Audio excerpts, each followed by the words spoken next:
An issue we've discussed many times, how to present images that are deeply disturbing but reflect some of the true horror of war. And once again, the subject is Syria, where the Assad regime is accused of slaughtering his own people. A note of caution, this material may be upsetting to some viewers.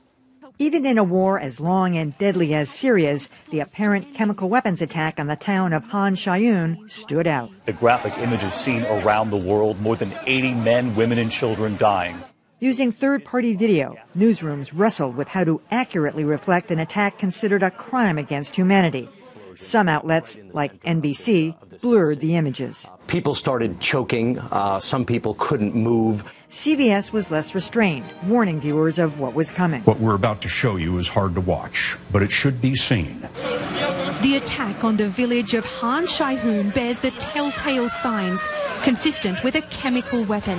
But in this instance, the decision over what to show had much larger consequences. It's clear that the images pushed President Trump to strike back. The president says these horrific images have changed his views on the Assad regime. As soon as he saw those images from that chemical attack, he wanted action. And I will tell you, that attack on children yesterday had a big impact on me. That's an impact the media may have relished in the past. Now the prospect of spurring military action may be an unwelcome complication. I mean, is that going to be a new layer to this? Do we have to start considering what the President of the United States is going to do? Because he watches so much television. You know, somebody needs to hand him an edited version of everything. But I mean, of course, all of these images should have been shown. And I thought, you know, for Assad yesterday, I think it was the day before, to say that this was fake news, he took a page out of Donald Trump's book and said these were actors, those children were all fake. It's like remarkable performance by the kids, wasn't it? And first of all, I'm not a big fan of the uncritical acceptance by the media figures that we just saw of the notion that he was prompted to action by those images. We've seen images like this in the past. There have been chemical weapon attacks on Syrian civilians in the past by Assad. And that he was sure to have seen. So I'm not sure I'm buying that. But I agree with you. The images must be shown. What we need to understand is that we don't always have that kind of informing information. For instance, the mother of all bombs was dropped on supposedly an ISIS stronghold in the mountains. Well, we don't know. No, we don't. What's at the bottom of there. Perhaps there were innocent civilians, little children, who are laying there horribly mangled or killed by what we did. We don't have the video. We aren't going to get the video. No. So we need to just be aware of the way that can impact us and our politics. What I thought was really remarkable about this is that the unique chemical weapons nature of the video made the video easier to show to people.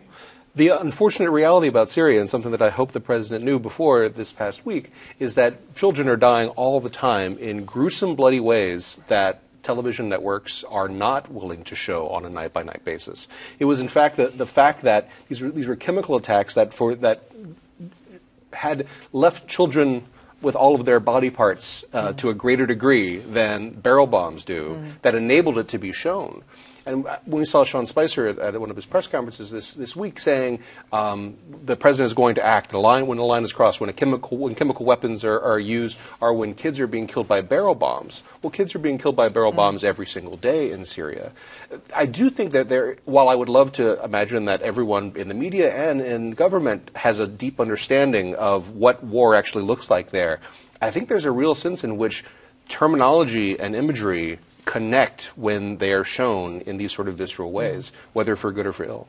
You know, I agree with Josh that I agree with everybody that we needed to show the images. There's no question about it. This is newsworthy. But to pick up on the point that Josh is making, the single most disturbing video I've seen out of the war in Syria has been seen by very few people. There was a video of a little boy a few years ago who had literally had his lower jaw blown off. And he was sitting there alive in shock, wondering what had happened to him. And we learned that his family rushed him to a medical facility, but he died on the way. We don't see this stuff. We see the stuff that is horrifying and yet just palatable enough to be able to show to viewers. You look at the Syrian toddler on the beach. Yep. That led to action. It changed the way Western European countries handled immigration. It changed the way we accepted refugees to some extent, although not as much as in Western Europe. This seems to have led to action. Although, let's not let our Trump obsession get too much in the way. I think Hillary Clinton would have reacted the same way. Even President Obama, Barack Obama might have done the same thing, given that this was a violation of a ban on chemical weapons that he negotiated. You know, one thing is certain, that whenever these decisions are made or they come up, every news organization typically will deal with it in a different way. Ultimately, we know that there is great power in video. And it can be used for wrong, or it can be used for good. It can cause the American people to embrace a cause, as you were pointing out, Dan, with the Syrian young man in Turkey. You know, the whole issue of immigration really took on a different tone after that picture was sent around. And so, you know, it's hard. It's easy for us now to sit back and sort of, you know, point fingers at particular networks, but I think it's a difficult decision in the moment, and we have to cover it the best way we can, put it out there, and let the public judge ultimately. I'm not a big fan of pixelating or blurring. I said, once you've given somebody notice that something's horrible and horrifying, you know, viewers for the most part understand that, and you know, and they're going to see it on the web. They'll see it on the web. Exactly. Yeah.